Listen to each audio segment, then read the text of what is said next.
Howdy y'all, hope you're doing well. I was out driving this thing this morning to settle the suspension and see if I need to adjust it up or down, but it's really close to where I like it, so I might leave it, but we'll see. And while I was driving it, Grape decided to have himself a little party. He turned 98,000 miles old this morning. Happy birthday, Grape. It's been a great car. I love it.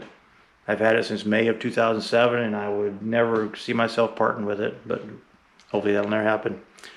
So anyway, I just wanted to let you know, Grape had a birthday. Grape Ape. Yep, that's me.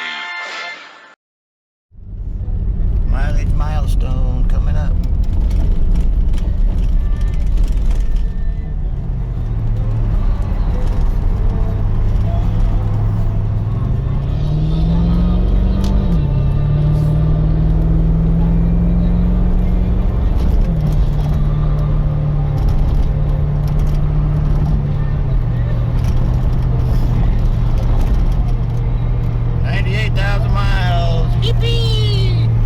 Happy birthday, 1998 Chevrolet Corvette, Grape Ape.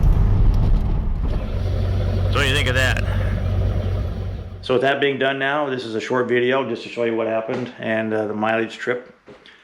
I will talk to y'all later and stay grape.